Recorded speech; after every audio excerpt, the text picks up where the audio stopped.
ஐந்து கரத்தனை யானை முகத்தனை இந்தின் இளம் பிறை போலும் எயிற்றனை நந்தி மகன் தனை ஞான கொழுந்தினை புந்தியில் வைத்து அடி போற்றுகின்றேனே. நீடாழி உலகத்து மறை நாளோடு ஐந்தாக நிலை நிற்கவே பாடாத தவ வாய்மை முனிராஜல் மகாபாரதம் சொன்ன நாள் ஏடாக வடமேறு வெற்பாக அங்கோர் எழுத்தாணி தன் கோடாக எழுதும் பிரானை பணிந்து அன்பு கூர்வாமரோ. அன்பர்களே, பெரியோர்களே, தாய்மார்களே, குழந்தைகளே, சிடிஎன் நேயர்களே, எல்லாம் வல்ல இறைவன் முருகப்பெருமானுடைய தனிப்பெரும் கருணையினாலே மகாபாரதத்திலே இன்றைக்கு 4வது பகுதியாக காதலுக்கு கண்ணில்லை என்ற தலைப்பிலே சில நல்ல பகுதிகளை உங்களோடு பகிர்ந்து கொள்ள பெற்ற இந்த நல்ல வாய்ப்பை உண்மையிலேயே மிகச்சிறந்த வாய்ப்பாக கருதி முதலில் உங்கள் அனைவருக்கும் என்னுடைய பணிவான வணக்கங்களை தெரிவித்துக் கொள்ளுகிறேன். சந்திர வம்சத்து வரலாற்றை சொல்லுவதற்கு சந்திர நாளையே தேர்ந்தெடுத்து தந்திருக்கிறார்கள், திங்கட்கிழமை. இந்த சந்திர வம்சத்திலே வரிசையாக ஒவ்வொருவனும் மிக உயர்ந்தவனாக இருந்த காரணத்தினாலே அவர்களுக்கு பின்னே வருகிறவர்களுக்கெல்லாம் அவர்கள் பெயரையே குலமாக வைக்கிறார்கள், பரத குலம் என்றார்கள். அந்த பரத குலத்திலே வருகிறவன் அத்தி. அந்த அத்தியினுடைய பெயரிலே தான் அத்தினாபுரம், இப்போது நம்முடைய நாட்டினுடைய தலைநகராக இருக்கிறது டெல்லி மாநகரம், அதுதான் அத்தினாபுரி. அதனாலதான் அங்கு அவ்வளவு அரசியல் விறுவிறுப்பு, சலசலப்பு, சதிர் எல்லாமே, சதி ஆட்டங்கள் எல்லாமே இருக்கின்றன. திருதராஷ்டிரர்களுக்கும் கௌரவர்களுக்கும் எப்படி அந்த அத்தினாபுரியிலே நடந்ததோ பல்வேறு வகையான வேலைகள் அதுபோல இப்போது நடக்கிறது. விடிந்தால் என்ன ஆகுமோ என்று ஒவ்வொரு நாளும் அரசியல் சூழ்நிலைகள் மாறிக்கொண்டே இருக்கின்றன. அந்த அத்தி என்கிறவனுக்கு மிக அருமையான ஒரு பிள்ளை பூரு என்கிறவன் பிறந்தான். அவனுடைய சிறந்த தன்மைகளினாலே அவனுக்கு பின்னே வந்தவர்களை எல்லாம் பூரு குலத்தை சார்ந்தவர்கள் என்று சொன்னார். அந்த பூரு குலத்திலே குரு என்கிறவன் தோன்றுகிறான். அவனுடைய சிறப்பு என்ன பாருங்கள். சில பேர் அரசராக இருந்தால் அரச செயல்களை நன்றாக செய்வார்கள், போர் தொழில் தெரியாது, அதற்கு சேனாதிபதியை அனுப்பி விடுவார். அரச காரியங்களும் தெரியும், போர் தொழிலும் தெரியும், ஆனால் அவனுக்கு ஒரு யாக காரியங்கள் வேதத்தில் என்ன விதித்திருக்கிறதோ அந்த நல்ல செயல்களை எல்லாம் செய்வதற்கு அவர்களுக்கு தெரியாது, நேரம் இருக்காது, நினைவு இருக்காது, பெரியவர்கள் சொன்னாலும் பின்பற்ற மாட்டார். ஆனால் இந்த குரு என்கிற மன்னன் போர் தொழிலில் வல்லவனாக இருந்தான். ஒரு அரசன் எவ்வளவு நீதிமானாக இருக்க வேண்டுமோ அவ்வளவு அரச நீதிகளினுடைய ஒவ்வொரு நுட்பத்தையும் நன்றாக தெரிந்து எதை செய்தாலும் அவன் முறைப்படி அரச நீதிப்படி செய்தான். வேதம் சொல்லுகிற யாக தொழிலிலேயும் அவன் வல்லவனாக இருந்தான். ஆகவே அவனுக்கு பின்னே வருகிற யாராக இருந்தாலும் அவர்களை குருகுலத்தில் தோன்றியவர் என்று சொல்லும்படியாக அவன் மிக உயர்ந்தவனாக இருந்தான். அந்த குருகுலத்திலே பிரதீப மகாராஜா, பிரதீபன் என்கிறவன் தோன்றினான். தீபம் என்றால் ஒளி, பிரதீபம் என்று சொன்னால் மிகச்சிறந்த ஒளி, ஞான ஒளி என்றே சொல்லலாம். மகாபாரதத்திலே நீங்கள் சில பேர் இது வேறு ஏதோ ஒரு இனத்திற்கு சார்ந்தது, இதை ஏன் நாம் பரப்ப வேண்டும், இதுல என்ன இருக்கிறது, செந்தமிழில இல்லாத காவியங்களா, திருக்குறள் ஒன்று போதாதா? திருக்குறள் இலக்கியம் அல்ல, அது இலக்கண நூல், அறநூல், வாழ்க்கையில் பின்பற்ற வேண்டிய நூல். திருக்குறளை விட நன்றாக சிந்தித்து பார்த்தால் பகவத்கீதை ஒரு படி குறைவுதான். பல இடங்களிலே நான் இதை சொல்லி இருக்கிறேன். யாரோ சில பேர் வருந்துவார்களே என்று என் கருத்தை நான் மாற்றிக்கொள்ளுகிற பழக்கம் இல்லாதவன். ஆனால் திருக்குறளை எடுத்து சொல்லுகிறவர்கள் குறைந்து கொண்டே வருகிறார்கள், பின்பற்றவும் தயங்குகிறார்கள். இந்த மகாபாரதத்தில் நீங்கள் பல நீதிகளை அங்கங்கு காணலாம். நான் முன்னே பலமுறை குறிப்பிட்டது போல ஒருத்தி 5 பேரை மணந்து கொண்டாளே என்கின்ற ஒரே எண்ணத்தோடு இந்த மகாபாரதத்தை நீங்கள் பார்க்கவே கூடாது. பகுத்தறிவுக்கு ஒத்து வர என்ன பகுத்தறிவு என்னன்னு எனக்கு தெரியாதா? நம்முடைய பகுத்தறிவெல்லாம் என்ன பகுத்தறிவு? பகுத்தறிவின் அடிப்படையிலே தோற்றுவிக்கப்பட்ட நிலைமையெல்லாம் இன்றைக்கு நாட்டில் எப்படி நடந்து கொண்டிருக்கிறது? சரியான பகுத்தறிவா இருந்தா எல்லாம் அதை பின்பற்றி இந்த நாடு உயர்ந்த நாடாக, சிறந்த நாடாக, வளமிக்க நாடாக, உலகத்தில் சிகரத்தில் இருந்திருக்க வேண்டும் அல்லவா? ஆகவே வாழ்க்கையில் நுட்பமான விஷயங்களை தருகிற ஒரு அருமையான ஒரு காவியம் மகாபாரதம். பிரதீப மகாராஜா சிறந்த முறையில் ஆட்சி செய்தான். அவன் ஆட்சி மாட்சியுற விளங்கியது. ஆனால் எல்லாரையும் போல அவனும் ஒரு தந்தையாகி அருமை குழந்தையை கொஞ்சுகின்ற வாய்ப்பு இல்லாதவனாக இருந்தான். கட்டில் நம்ம இஷ்டத்துக்கு செய்யலாம், ஆனால் தொட்டில் இறைவன் கொடுத்தால் தான் வரும். நம்ம குருநாதர் வாரியார் சுவாமிகள் அருமையா சொல்வார். ஆகவே இறைவனை நினைந்து நாம் தியானம் செய்து தவம் இருந்து குழந்தை பேற்றுக்கான வழியை தேடலாம் என்று அவன் கங்கா நதி கரையிலே போய் அமர்ந்து கண்களை மூடி தியானத்திலே இருந்து தவம் செய்கிறான். நன்றாக கவனியுங்கள். இந்த காலத்து திரைப்படங்களை எல்லாம் பார்த்து நம்முடைய இளைஞர்களுடைய உள்ளங்கள் எல்லாம் தடுமாறி கொண்டிருக்கிற காலம் இது. நான் உன்னை என் கண்களால் துகிலுரைத்தேன், நீ என்னை காதல் என்றெல்லாம் பாடுகிறார்கள். பாடலை எழுதி கொடுத்தவனும் தமிழன் தான். இந்த நாடு தேருமா? துகிலுரித்த துச்சாதனனை விட இந்த பாட்டு எழுதியவன் 1000 மடங்கு அயோக்கியம். பிரதீப மகாராஜா போய் கங்கை கரையிலே அமர்ந்து எனக்கு ஒரு குழந்தை வேண்டும் என்று இறைவனை நினைந்து வழிபாடு செய்கிறான், தியானம் செய்கிறான், தவம் செய்கிறான். அப்போது அங்கே அந்த கங்கை நதியே ஒரு அழகிய இளம் பெண்ணாக வடிவெடுத்து வந்து அந்த தியானம் செய்கின்ற தவம் செய்கின்ற யோக நிலையிலே இருக்கின்ற பிரதீப மகாராஜாவுடைய வலது தொடையிலே அமர்கிறாள். தியானம் கலைகிறது. சட்டென்று விழித்து பார்க்கிறான். அழகே வடிவான பெண், எங்கு தொட்டாலும் அழகு. என்ன சொன்னாலும் கவிதை, உன்னை எங்கெங்கு தொட்டாலும் இனிமை. புலமைப்பித்தன் பாடியிருக்காருல்லவா? ஆனால் இவர் என்ன சொல்லுகிறான்? பிரதீபன், தீபம் என்றால் ஒளி, பிரதீபம் என்றால் மிக உயர்ந்த ஒளி, ஞான ஒளி. வீட்டில் சாப்பிட்டால் அதுக்கு சாதம், கோயிலில் கொடுத்தா அதுக்கு பேர் பிரசாதம். மிக உயர்ந்தவன். வலது தொடையிலே எம்பிராட்டி கங்காதேவி அமர்ந்திருக்கிறாள். இவன் விழித்தெழுந்து அம்மா வணக்கம்னு. பொதுவாக நான் பல தடவை சொல்றேன், திருப்பி திருப்பி சொல்றேன். நான் பாட்டிய பாட்டின்னு பேரன் சொன்னா கோச்சிக்கிற காலம் இது. ஏடா பாட்டியா, கையில தனியா ஓடிட்டு இருக்கிறேன், பெரியம்மான்னு சொல்லுவேன் பாரு. அழகு 16 நிறையாத பருவம் மங்கை. இவர் என்னன்னு சொல்றாரு? பிரதீப மகாராஜா அம்மாங்கிறாரு. அந்த அம்மா கோவம் வந்துருது. என்ன பார்த்து அம்மாங்கிற? என்னை நீ திருமணம் செய்து கொள், நான் உன்னை விரும்புகிறேன். அம்மா வணக்கம், நன்றி, மகிழ்ச்சி, நீங்க அழகி, அதுல ஒன்றும் ஐயமில்லை, எதிர்மறையான சிந்தனை கிடையாது. ஆனால் நீங்கள் நம்முடைய தர்மசாஸ்திரத்தை தெரிந்து கொள்ளவில்லை போல தெரிகிறது. ஒரு ஆண் மகனுடைய வலது பகுதி மகனுக்கு உரியது, இடது பகுதி மனைவிக்கு உரியது. நான் தியான நிலையிலே தவ நிலையிலே அமர்ந்திருக்கிற பொழுது தேவரீர் என்னுடைய இடது தொடையிலே அமர்ந்திருப்பீர்களே, ஆனால் நான் கண் விழித்து பார்த்த உடனே உங்களை கட்டி அணைத்திருப்பேன், காதலித்திருப்பேன். ஆனால் நீங்கள் என் வலது தொடையிலே அமர்ந்த காரணத்தினாலே அது மகனுக்கு உரிய இடம் ஆகையினாலே நீங்கள் என் மருமகளாக ஆகிவிட்டீர்கள். மருமகளை தீண்டிய மா பாதகத்தை நான் செய்வேனா? வணக்கம், நன்றி, போய் வாருங்கள். என்ன தத்துவம் இதெல்லாம்! நம்ம நாட்டு எங்க தொட்டா என்ன கட்டி பிடிமா சினிமா பாட்டுக்காரன். நீங்க நிறைந்து பாருங்கள், சிந்தித்து பாருங்கள். பட்டால் என்ன தொட்டால் என்ன, கெட்டால் தானே பாவம்னு ஒருத்தர் புதுசா தத்துவம் சொன்னார். பாரதம் எவ்வளவு நுட்பமான நாகரிகத்தை, பண்பாட்டை சொல்லுகிறது பாருங்கள். காதலுக்கு கண்ணில்லைன்னா பின்னால வரப்போகுது. இது இல்ல, நீங்கள் என்னுடைய இடது தொடையிலே அமர்ந்திருப்பீர்களே, ஆனால் என்னுடைய மனைவிக்குரிய பகுதி அது ஆகையினாலே கண் விழித்து பார்த்ததும் உங்களை கட்டிப்பூடி அப்படி நான் பிடித்திருப்பேன், நீங்களும் பிடித்திருப்பீர்கள்.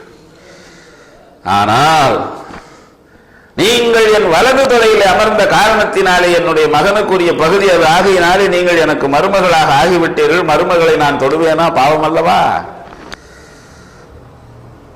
இந்த அம்மையார் அடுத்த நொடியிலே விண்ணுக்கும் மண்ணுக்குமாக நிற்கிறாள். கங்கா பவானி வணங்குகிறான் பிரதீப மகாராஜ். அம்மா தாயே வணக்கம், லோக மாதா, நீர் இன்றி அமையாது உலகு எனின் யார் யாருக்கும் வானின்று அமையாது என்றார் திருவள்ளுவர். அதுபோல நீங்கள் இல்லாமல் இந்த உலக பயிர் வாழாது, வளராது, உயிர் வாழாது, வளராது. ரொம்ப நன்றி, இவ்வளவு பெரியவர்கள் என்னை தேடி வந்தீர்கள்.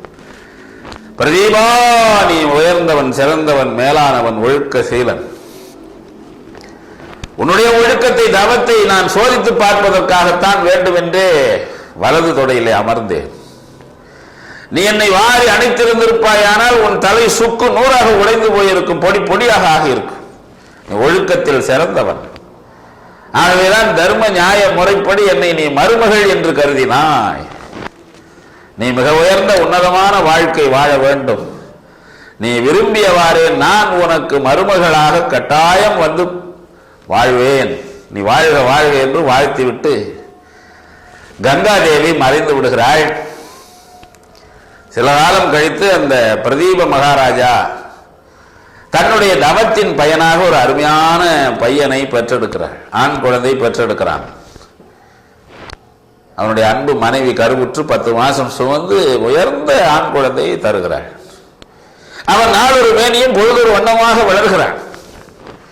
எவ்வளவு உயர்ந்த தவத்தை மேற்கொண்டிருக்கிற பிரதீப மகாராஜாவுக்கு பிள்ளையாக பிறக்கிறான் என்று சொன்னால் அவன் உயர்ந்தவனாகத்தானே இருக்க வேண்டும். நன்றாக நீங்கள் பல விஷயங்களை சிந்திக்க வேண்டும். மகாத்மா காந்தியடிகளுடைய முதல் மகன் இவர் உலக பிரசித்தி பெற்ற மிகச்சிறந்த விஐபியாக, மகானாக, பெருமானாக, மகாத்மாவாக இருந்த காலத்திலே கண் மண் தெரியாமல் குடித்துவிட்டு நடு பாதையிலே விழுந்து கிடக்கிறார். செய்தி போகிறது மகாத்மா காந்தியடிகளுக்கு. நாம இருந்தா என்ன சொல்லுவோம்? செய்தி கொண்டு வந்தவனை உதைப்போம், திட்டுவோம், போடா அந்தாண்ட அவன் என் பையனே இல்லை என்று சொல்லுவோம். ஆனால் மகாத்மா காந்தியடிகள் ஹரிச்சந்திரனுடைய வரலாற்றை எல்லாம் அன்னையிடம் கேட்டு உள்ளத்தை பக்குவப்படுத்தி கொண்டவர். ஆகவே அவர் சொல்லுகிறார், அவனை பெற்றெடுப்பதற்காக நான் என் மனைவி கஸ்தூரிபாயை கலந்த பொழுது காமாந்தகாரனாக, காமாதூரனாக இருந்தேன். மனத்திலே உயர்ந்த சிந்தனை எனக்கு கிடையாது. அதனாலே அந்த நேரத்திலே அந்த குழந்தை பிறப்பதற்கான விதையை நான் விதைத்த காரணத்தினாலே விதை வேறு விளைவு வேறாக இருக்க முடியாது அல்லவா? ஆகவே அந்த விதை குற்றமுடையது. ஆகையினாலே அவன் என் குணத்துக்கு உரியவனாக இல்லை என்று உண்மையை சொல்லுகிறார். நான் சொல்லுவோமா, நான் இவ்வளவு நல்லவன், எனக்கு போய் இப்படி ஒரு பையன் பிறந்திருக்கானேப்பா அந்த நேரத்திலே. ஆகவே உன்னதமான ஒழுக்க சீலனாக விளங்கிய பிரதீப மகாராஜாவுடைய மகன் என்றால் அவன் எப்பேற்பட்டவன். அவனுக்கு பெயர் வைத்தார்கள் சந்தனு. தனு என்றால் உடம்பு, சம் என்றால் உயர்ந்த, சந்தனு உயர்ந்த திருமேனியை உடையவன். சம்னா உயர்ந்த, பந்தம்னா உறவு, உயர்ந்த உறவு சம்பந்தம். நம்ம சம்பந்தின்னு சொல்லணும். நம்மால் அப்படியே சொல்றான், அவர் வர்றாருங்களே அவர் தான் என் சம்பந்திம்மா, நல்ல குரங்குன்னு அர்த்தம். இவனும் அதை கேட்டுக்கிட்டு ஆமாங்கன்னு கை கழுவி சோறு தின்ட்டு போவான். எங்க சம்பந்தி வந்தாரு, சம்பந்தி போய் அது கொலை. இங்கிலீஷ்ல அப்படி தப்பா பேச முடியுமா? வெல்லும் சொல் என்றே ஒரு நிகழ்ச்சி நடக்கு. தமிழ் நலத்தை புரிய வைக்க ஒரு திட்டமும் வைத்திருக்கிறேன். அந்த சந்தன மகாராஜாவினால் ஒரு மேனியும் பொழுது ஒன்றமாக அந்த இளைஞன் வளர்கிறான். ஒரு முறை வீதியிலே சென்று கொண்டிருக்கிற பொழுது எதிர்பாராத விதமாக ஒரு மூதாட்டியின் மீது படுகிறது. உடனே அவள் இள நங்கையாக மாறிவிடுகிறார்.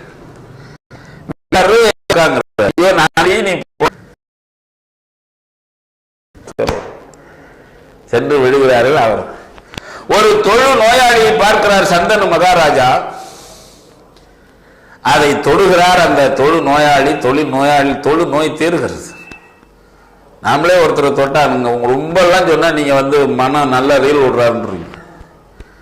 நம்ம வீட்டு கிரைண்டரு, நம்ம வீட்டு பெண்களிலே மாவு ஆட்டி வைக்கிற பொழுது ஒருவருடைய கையினாலே மாவு, உளுத்த மாவையும் அரிசி மாவையும் கலந்து வைத்தால் அதிகமா உபரியாகி 50-60 இட்லி அதிகமாகுது. நம்ம வீட்டிலேயே வாழ்கிற இன்னொரு பெண் தொட்டு அதை கலக்கி வைத்தால் 50 இட்லி வர்றது 30 கூட காண மாட்டேங்குது. ஏன்? அந்த கையில என்னமோ இருக்குது. கடவுளாவது ஒன்றாவது என்றெல்லாம் பேசுகிறார். இயற்கை, விஞ்ஞானம். ஆகவே இப்படி நம் கண் முன்னே இந்த காலத்திலேயே 2001 இருக்கிறது என்று சொன்னால் மிக உயர்ந்த ஒழுக்க சீலனாகிய பிரதீப மகாராஜாவுடைய அருமை மகன் சந்தனு எவ்வளவு உயர்ந்தது. அவன் நல்ல கட்டிளங்காளையாக ஆன பொழுது அவனை ராஜாதி ராஜனாக ஆக்குகிறார் பிரதீப மகாராஜா. அருமை மகனே, நீ வேட்டையாட செல்லுகிற பொழுது எதிர்பாராத விதமாக கங்கா தீரத்திலே ஒரு அழகிய இளம் பெண்ணை நீ தரிசிக்க நேரும், சந்திக்க நேரும். ஏன், எதற்கு, எப்படி என்று எதிர்கேள்வி போடாமல் அவளை நீ திருமணம் செய்து கொண்டு மகிழ்ச்சியோடு வாழ்க, இதுதான் என்னுடைய அன்பு கட்டளை, வேண்டுகோள் என்று அருமை மகன் சந்தனுவை ஆட்சி பீடத்தில் அமர்த்திவிட்டு அவன் தொடர்பு கோலம் பூண்டு விட்டான். எதிர்பார்த்து இயங்கவில்லை சந்தன். அவருடைய அரச காரியங்களை முறைப்படி செய்து கொண்டிருந்தார். ஒரு நாள் வேட்டையாட செல்லுகின்ற நாளில் வேட்டையாட போகிறார். வெகு தூரம் வேட்டையாடி போனார். ரொம்ப களைத்து விட்டார். பசி, தாகம், களைப்பு. அப்படியே மெல்ல வருகிறார். கங்கா நதி தீரத்திலே தண்ணீர் பருக போகிற பொழுது அந்த கங்கை கரையிலே அழகிய வடிவான இள நங்கை ஒருத்தி மெல்ல போகிறார். எப்படியெல்லாம் அதை வர்ணிக்கிறார். உற்று உற்று பார்க்கிறார். அந்த அழகிலே தன்னை மறந்து இந்த அழகி நெஞ்சை பறிகொடுக்கிறார்.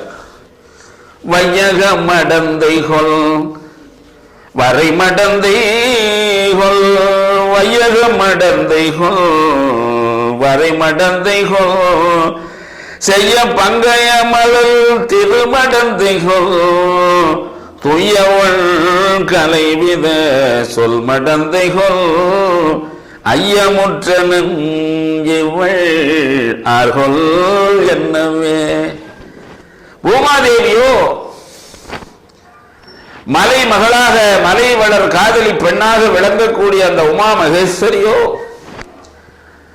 திருமால் மார்பிலே விளங்கி தோன்றுகிற மகாலட்சுமியோ, சகலகலா வல்லியாகிய சரஸ்வதியோ என்றெல்லாம் நினைக்கிறார். வையக மடந்தை என்று சொன்னதனாலே பார்க்கிற பொழுதே பொறுமையின் பூஷணமாக, பொறுமையின் அணியாக திகழக்கூடிய அளவுக்கு மிக உயர்ந்த பெண். நம்முடைய நடை உடை பாவனைகளிலேயே நம்முடைய உள்ளம் தெரியும், குணம் தெரியும், பண்பு தெரியும், பழக்கம் தெரியும். சில பேர் எப்ப பாருங்க கெக்க கெக்கன்னு ஆஃப் லூஸாவே இருப்பான். எதுலையும் வாழ்க்கையில் முன்னேற முடியாது. சிலரை பார்த்தால் பாரதிதாசன் ரொம்ப அழகா சொல்லுவாரு, தமிழ் இசை பேச்சும் செங்கோலோச்சும் தடக்கை வீச்சும் காதலை பாய்ச்சும். பாரதிதாசன் மரபறிந்து கற்றவர். நான் அடிக்கடி சொல்றது உண்டு. சுப்பிரமணியன் துதி அமுதை எழுதியவரை தஞ்சீவரத்தின் சார்பில் எழுத வைத்த பரமான் பரமசிவம் இறைவன் ஏன் அப்படி செய்தார் என்றால், ஆன்மீக உலகில் இருந்திருந்தால் 10ஓடு 11ஆகத்தான் அவர் இருந்திருப்பார். பாவேந்தராக ஆகியிருக்க முடியாது. எவன் போட்டுக்கிட்டானுங்க போட்டு கவி சக்கரவர்த்தின்னு போட்டுக்கிறான், கவிமா மன்னர்னு போட்டுக்கிறான். அரசாங்கம் கலைமாமணி பட்டம் கொடுக்கு, நமக்கு அதுக்கு வாங்குற தகுதி இல்லையேன்னு இவன் கவிமாமணின்னு போட்டுக்கிறான். வெட்கமே இல்லாமல் போட்டுக் கொள்ளுகிறார். கவிஞர்னு நாம் சொல்லித்தான் தெரிய வேண்டும் என்றால் அந்த கவிஞர் பட்டம் நமக்கு தேவையா? பேசினாலே கவிஞர்னு தெரியுமே. ஒரு முறை வாகீச கலாநிதி ஹீபா ஜெகநாதன் அவர்கள் தலைமையில் காளிப்பட்டியில் ஒரு பட்டி மண்டபத்திலே கலந்து கொண்டோம். நிகழ்ச்சி முடிந்த உடனே அவருக்கு சூடா ஹார்லிக்ஸ் கொண்டு வந்து கொடுத்தார். பதமா கொடுக்கலாமே என்று விருந்தோம்பியவர் ஆற்றிக் கொண்டிருந்தார். அது சொல்றார், சுவாமி நான் ஆத்த மாட்டாதவம்பாங்கிறார். 2 பொருளிலே சொல்லுகிறார். என்னால் அதை ஆற்ற முடியாது. ஒன்று, நீ ஆற்றுகிற வரை நான் தாங்க முடியாது, எனக்கு வயிறு பசிக்கிறது. 2 பொருள். கவிஞன்னா வார்த்தையெல்லாம் கவிஞா இருக்குமே, பேசுகிற பொழுதே கவிதையாக பேசலாமே. கவிஞன்னா the spontaneous overflow of powerful feelings இங்கிலீஷ்ல. the spontaneous உட்காந்துக்கிட்டு எழுத்த எண்ணி எண்ணி போட்டு சொருவி சொருவி சொருவி எடுத்து பார்த்தா ஈங்குது. இவன் கவிஞர் டிகிரி போட்டுக்கிறேன், போய் தொலைது விடுங்க. ஆகவே பார்க்கிற பொழுதே அவருடைய பொறுமையினுடைய பெருமை தெரிகிற அளவுக்கு அந்த அழகிய இளநங்கை இருக்கிறாள். வரைமடந்தைகள், நிலையான உறுதிப்பாடு உடையவள். ஆகவேதான் பார்வதியோ எத்தனை குணமோ 4 வகையான குணம் 4 பெண்கள் மீது ஏற்றி சொல்லுகிறார். பேர் அறிவு படைத்த காரணத்தினாலே அவளை பார்த்து சரஸ்வதியோ, பார்க்கிற பொழுதே இவர் நன்றாக பேசுவார் என்று தெரியும். பேசுகிறவனை பார்த்தாலே தெரிந்து கொள்ளலாம். பேர் அழகு உடையவளாக இருந்த காரணத்தினாலே திருவினும் உருவம் மிக்காள். பெரிய புராணம் தருகிற சேக்கிழார் சுவாமிகள் எந்த பெண்ணை பற்றி பேசுகிற பொழுதும் பார்வதியை விட அழகான பெண் என்று எழுத மாட்டார். வைஷ்ணவமாவது சைவமாவது திருவினும் உருவம் மிக்கார் என்றுதான் பாடுவார். ஆகவே இப்படி எல்லா வகையிலும் உயர்ந்திருக்கிற அந்த பெண்ணை வைத்த கண் வாங்காமல் பார்க்கிறார் சந்தனு மகாராஜா. நன்றாக உற்று பார்க்கிறார். ஒருவேளை இவர் தேவமகளோ, தேவ நங்கையோ, தேவதையோ? பார்த்தால் கண்கள் இமைக்கின்றன, அவளுடைய கால்கள் நிலத்திலே தோய்கின்றன. ஆகவே இவள் நிலமகள் தான். உடனே அருகே போய், யாவர் செய் புண்ணியம் நீ என புகழ்ந்து போற்றினான். உங்க அப்பா அம்மா எவ்வளவு தவம் செய்திருந்தால், புண்ணியம் செய்திருந்தால், நீ பேர் அறிவோடும் பேர் அழகோடும் கற்போடும் பொறுமையோடும் இவ்வளவு அழகோடும் பிறந்திருப்பார் உங்க அப்பா அம்மா. இதே மாதிரி கந்த புராணத்துல முருகப்பெருமான் வள்ளியம்மையாரை பார்த்து வர்ணிக்கிற பொழுது, யார் செய்த புண்ணியமோ நீ இந்த உலகத்திலே நடந்து வருகிறாய். அதே போல திருவாரூரிலே நேர் எதிரிலே அழகிய நங்கை ஒருத்தியை பார்த்துவிட்டு நம்முடைய சுவாமி சுந்தரமூர்த்தி சுவாமிகள் அற்புதமோ சிவன் அருளோ என்று பாடுவார். ஆகவே பெற்றோர்களுடைய புண்ணியம் பிள்ளையாக வந்து பிறக்கிறது.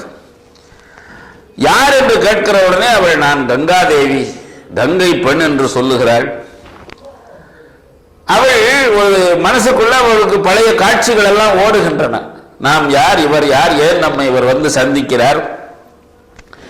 ஆகவே நாம் இப்போது இவரை திருமணம் செய்து கொள்ள வேண்டும், இசைய வேண்டும் என்று அந்த அம்மையார் உடனே பார்த்து அவர்களுடைய நம்முடைய துன்பத்தை, நம்முடைய சாபத்தை தீர்க்க வந்தவர் இவர் என்று நன்றாக தெரிந்து கொண்டு அவருடைய பேச்சுக்கு இசைகிறாள். சந்தனவும் அப்படியே மனம் நெகிழ்ந்து உடனே ஒரு கேள்வி கேட்கிறார், நீ கன்னியாக இருந்தால் என்னை திருமணம் செய்து கொள்வாயான்? இப்ப நம்ம பசங்க மெட்டி போட்டிருக்குதா இல்லையான்னு பார்த்துட்டு லவ் பண்ண மாட்டான். இருந்தா என்னடா பரவாயில்லம்மா. தமிழன் அப்படி கெட்டு போயிட்டான். எப்படி கெட்டு போனான்னு தெரியல சாமி. சந்தன மகாராஜா கேட்கிறார் அந்த கங்கை பெண்ணை பார்த்து, நீ கன்னியாக இருந்தால் என்னை மணந்து கொள்வாயா என்று கேட்கிறான். அதற்கு அவள் என்ன பதில் சொன்னால் அவர்கள் எப்படி திருமணம் செய்து கொண்டார்கள், அதற்கப்புறம் அந்த காதலுக்கு கண் இல்லாமல் எப்படி போனது என்ற செய்தியெல்லாம் அடுத்த திங்கட்கிழமை பார்ப்போமா? உங்கள் அனைவருக்கும் என்னுடைய நன்றி, வணக்கம், வாழ்க.